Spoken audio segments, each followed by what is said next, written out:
this shed?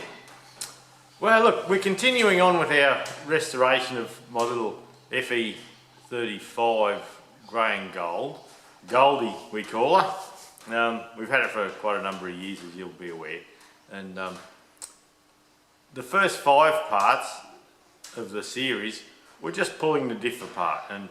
And as you recall, just as a quick refresher, when we pulled the axle out to do an axle seal, we found a brake Welsh plug missing, and we pulled that apart, pulled the final drive off to do that, and we found a damaged crown wheel carrier bearings. So now we've got the whole back end out of the tractor. We've got, actually the gearbox is still in there, but the trumpet housings are off the diff and you can see right through. So we have to start the interesting part now in my mind, and that's putting it together.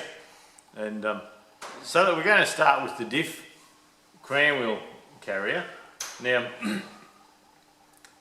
there's no metal in the bottom of the gearbox, just a bit of dirt and sludge and shit, so no need to go any further, I don't believe. I can see I've got a little bit of clearance in here with the side gears on the diff. I think that's fine. So what I'm going to do, we're just going to pop the bearings on the crown wheel here, and in doing that I've just got a little plug of steel that I must have turned off something one time and it just seems to fit right down the centre there. So we'll put that down the centre. We'll bring a flying saucer in under the bearing, and then we'll use a puller and probably a nut gun, and we'll pop the bearings off. I've got a new way of heating bearings I'm going to try on this, and it's I've nicked the induction cooker, or one of the induction cookers, off the bench in the kitchen inside, and I'm allowed to have it. I got special permission from the Leader of the Opposition and Minister for War and Finances, whatever you like to call the better half. And I'm actually going to try and heat the crown wheel bearing up, crown wheel carrier bearing up, with a benchtop induction heater. Now, when we get over to the axle, you'll see in the past, and I have another video out, I'm doing a 35 rear axle and a TE20 rear axle, and you'll see that when I do the bearings on them, I put them in a chip cooker. Yeah, just a benchtop kitchen chip cooker, cheap as chips, pardon the pun, and you drop them in there, and they actually get your bearing up to 140 degrees, but we're going to do a separate video on bearings and heating and all that, but it won't be in the FE35 series, so you can have a look for that if you work out. I haven't worked out how to put little tags on top of videos like everyone else yet. I should get my finger out and learn that, I suppose. So follow along, and we'll just do the crown wheel bearings, and that'll probably be part 6 of the series, I'd say. And yeah, we'll keep going, see if I can get string a couple of days together in the shed. Up to part 5, that was one weekend's work. Yeah, by the time I did other stuff around the place here, and it took me all weekend to do that and film it. Filming does make the job an awful lot longer, but it's great fun to do. I get a lot of interaction from people, and I've made friends all around the world with my little Fergie videos. So follow along, and we'll see what we can get up to.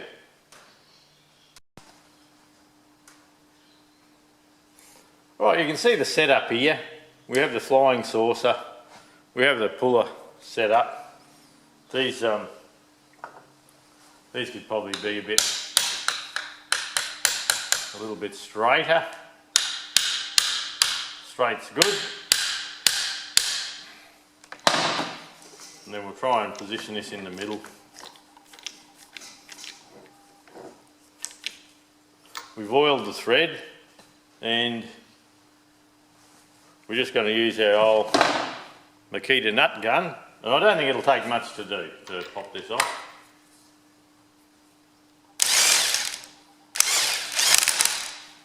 Won't take much if I go the right way.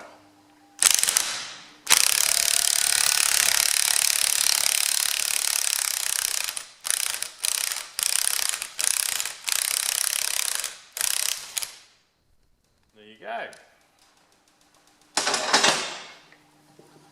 Nothing to it.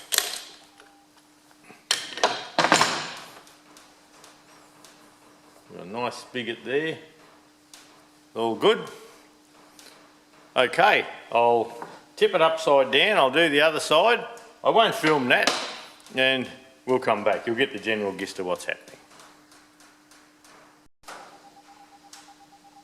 Right, now we have both crown wheel carrier bearings off, the top and the bottom. The top, or the one on the thrust side here, it was the same as getting the other one off, but we just had to turn the flying saucer over because of the webs here. But, and look, here's something, while you're here now on the diff, you have bolts and nuts. There's a flathead screw over the other side here, and they actually hold your crown wheel to your crown wheel carrier. And all I'm going to do here is use my 11/16 socket, and I'm just going to check each one of them, make sure none of them are loose. If they're loose, and you don't nip them up, I'm just checking that one hasn't become stretched or anything like that. So it's an easy job to do.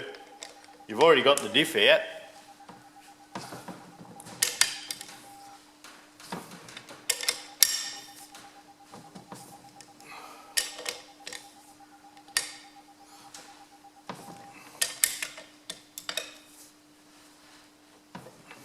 And if they're all firm, there's nothing wrong there at all. Yeah, like I say, we're not moving them, we're just making sure they're all tight because we're here. Now, oh, these are heavy.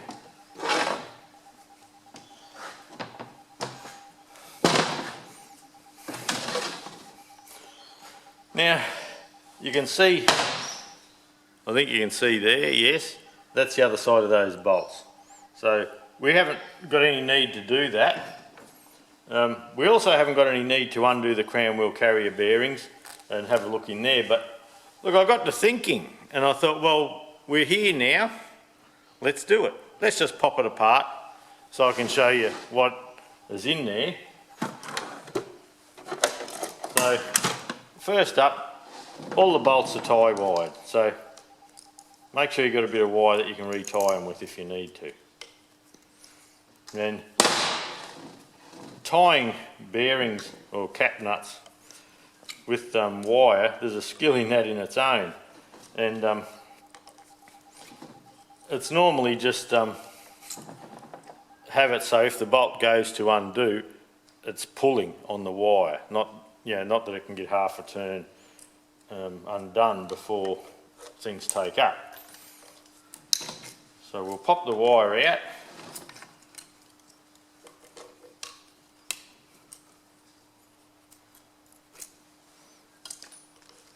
And I'm just doing this because we're going to use this as a road run tractor. Now, you can see the two numbers here. What's the number say? B5352. B5352. So, if those marks aren't there, and they're the only marks around it, but just to do the exercise, what we'll do on this one, just come near a pin and just put a witness mark, go.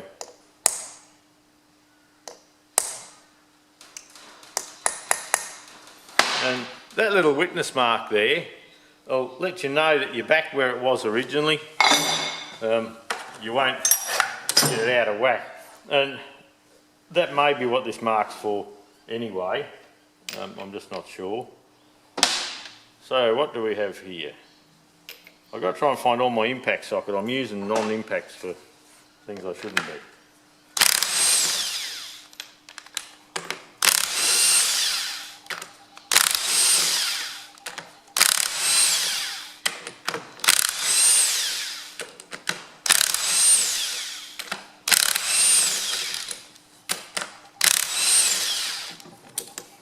Not being a 35X, there's no diff lock on this tractor of mine. It's a gold and grey. I call it the poverty pack.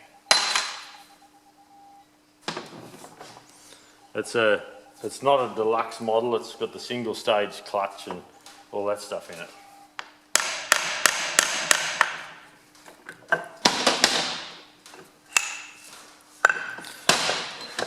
Right, so the top comes off.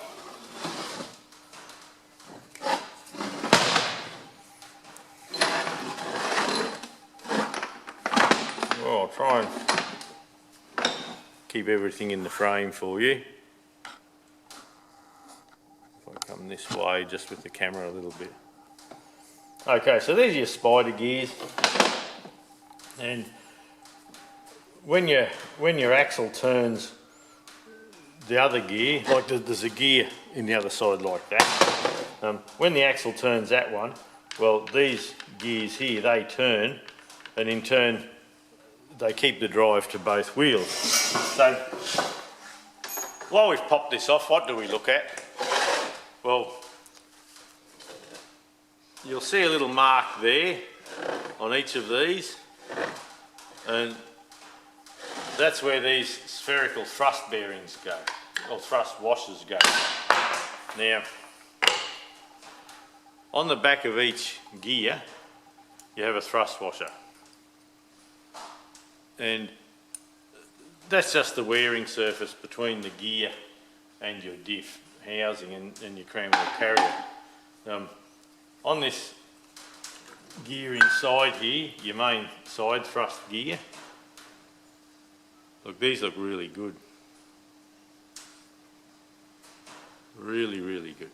You can see the shiny part on this side of the tooth is shinier than on that side. So this side here is where the drive goes when you're going forward. That's when the tractor's been doing most of its work. I mean, this is where it's been on the reverse side. So on some tractors, I'll just have a check with me Fergie, I'm pretty sure when you pull it apart, you can actually swap them around. If it's got a diff lock, you haven't got a hope. Oh, come on.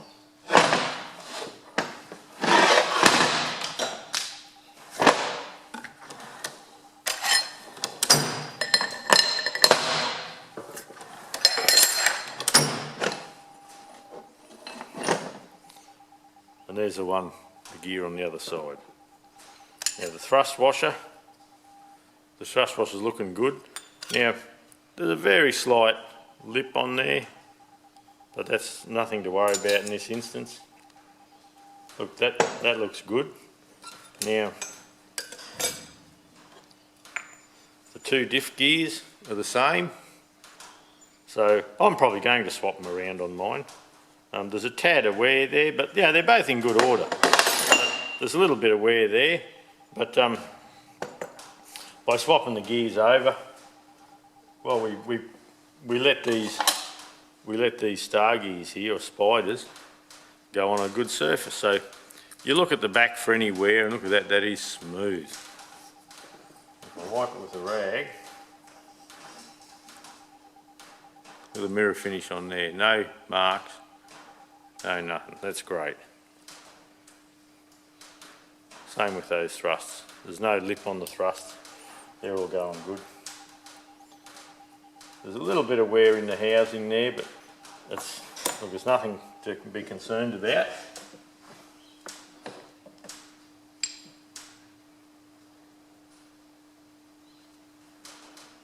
That's looking okay too. Put that gear over there.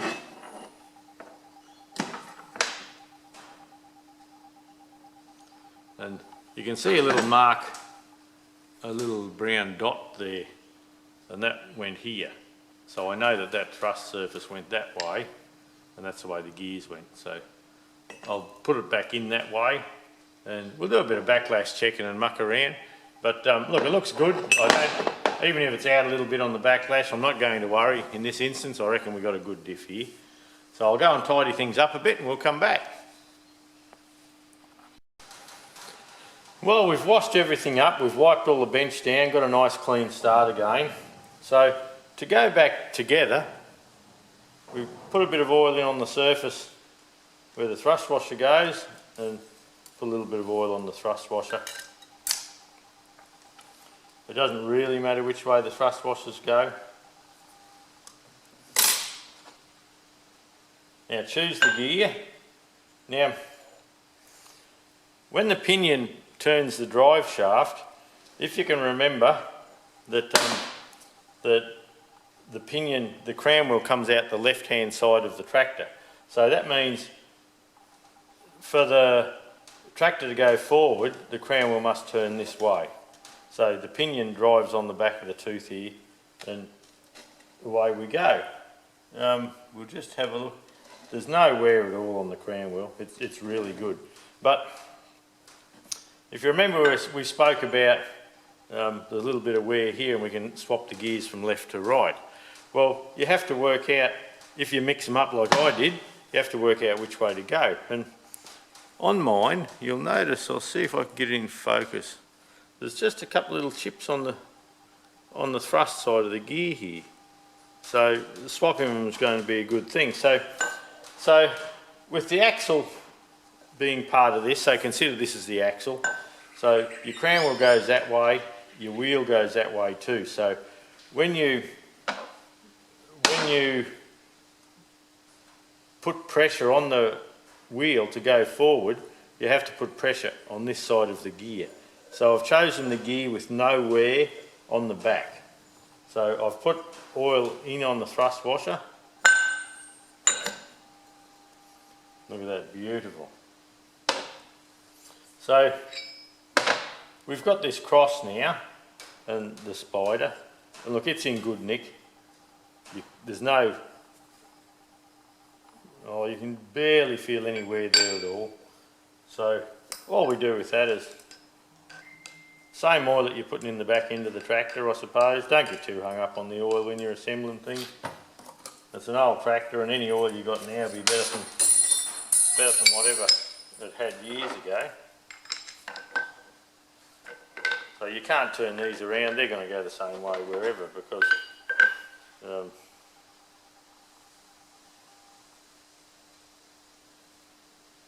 yeah, they just have to go on the shaft here. I just had to have a look at that one and check it just to make sure.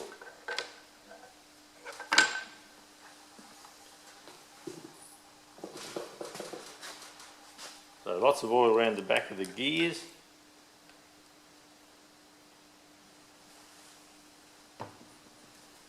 And pop your thrust washers on. One thrust washer for each one.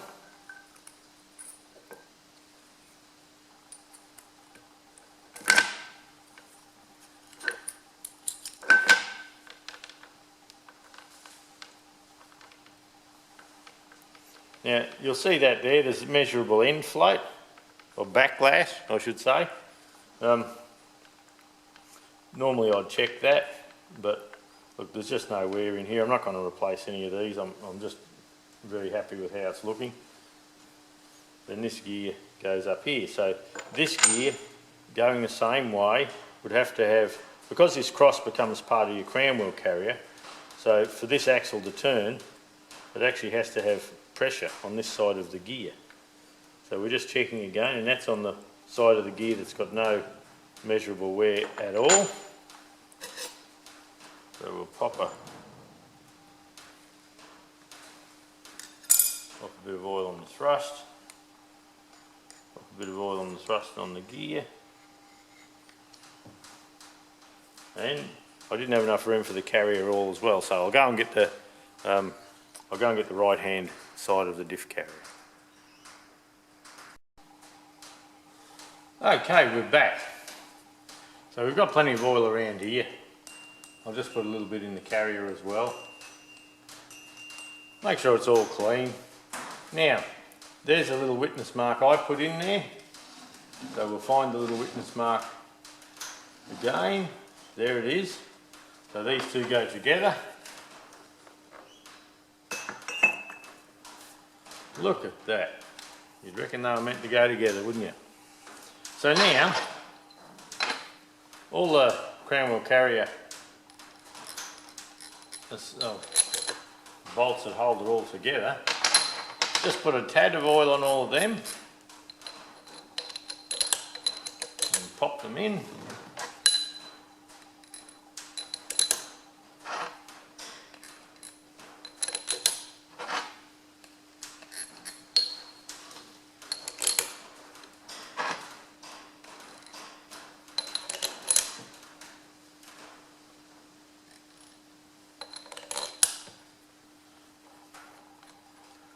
whiz them all down.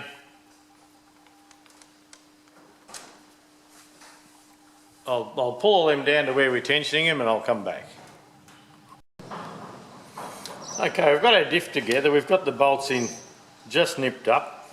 Now, we're going to take them down, it's a 1/2 inch coarse bolt, we're going to take it down to 75 foot-pounds. So whenever you use one of these tension wrenches, these aren't the best you can buy, but they're, I don't know, it's alright for home here.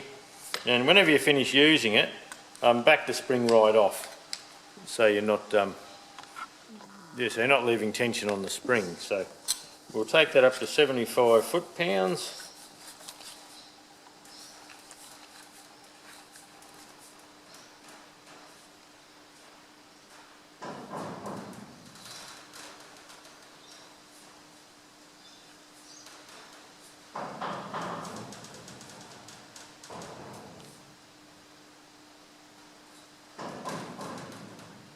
There we go. We'll see if I can hang on to it.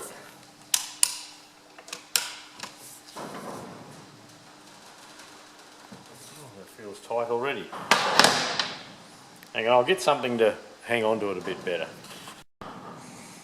Well, I worked out the best way to tension these bolts up is hold it in the vise with a set of soft jaws, and that gives me a chance to hold against it. So when we tighten them up, we don't just do these two and work our way around. We do this one. And so if we go that side of that one, once we go this side of there, that there, and so we cross it over. So let's have a go, see if we can do it without dropping it all on the ground.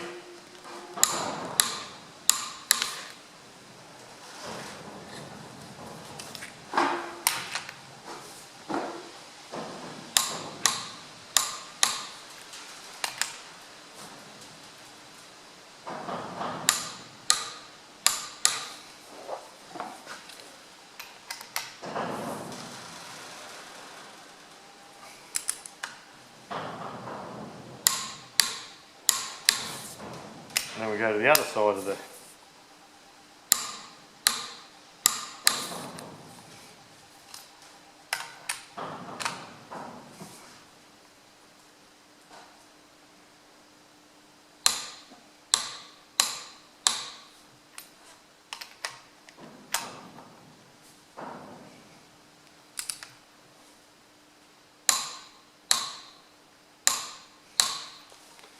I always click it twice just to make sure.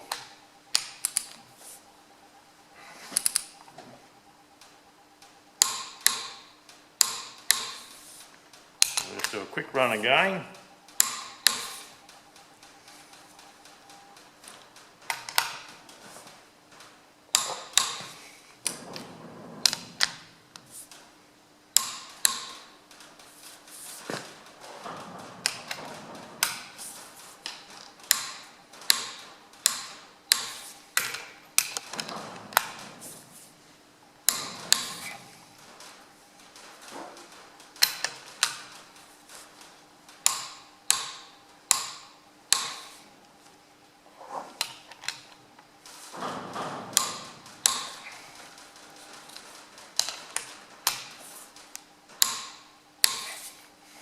And there we go. That's nice and firm. Now we'll get it back on the bench and we'll wire it back up.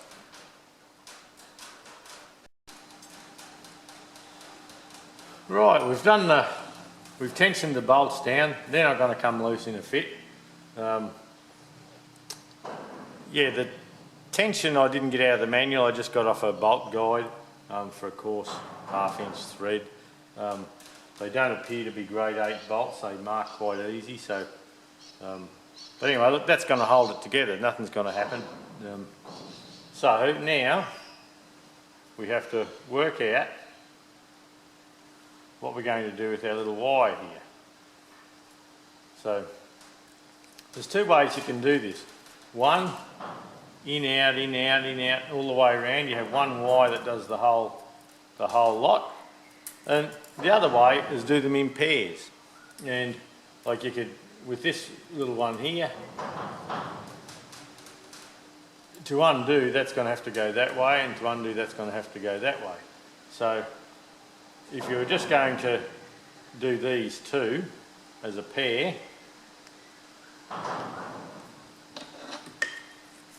sort of like crocheting, eh? Yeah.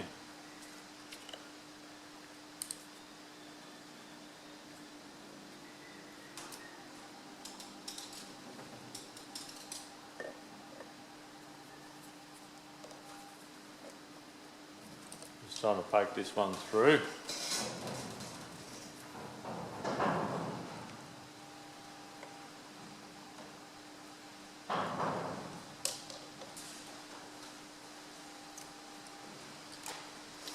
And then you try and get tight bends if you can.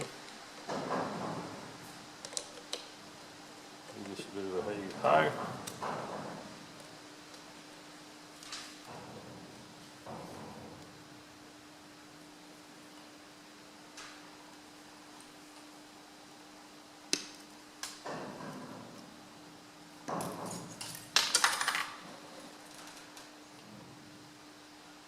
You get proper pliers for twitching these wires, and I've never owned any. I've always thought that'd be a good thing, but never got to owning any.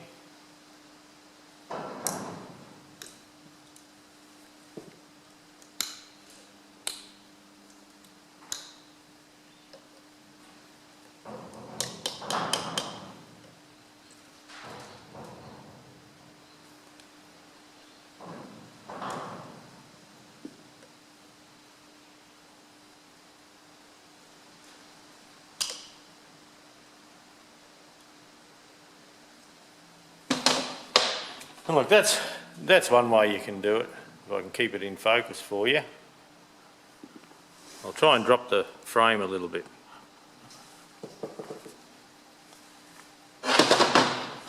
And that's one way. You can do them in pairs, but originally they were done with one wire in and out all the way around, so I might undo this and just copy that and we'll go from there. Well, there you go. There's my crocheting. I actually turned one of these bolts and retension it, brought it up a little bit because I just couldn't get it to line up properly. And in doing so, every time I pulled it tight, I'd break a wire. So here's all me failures. And yeah, but look, that's done. We'll look at putting the bearings on now and getting that part.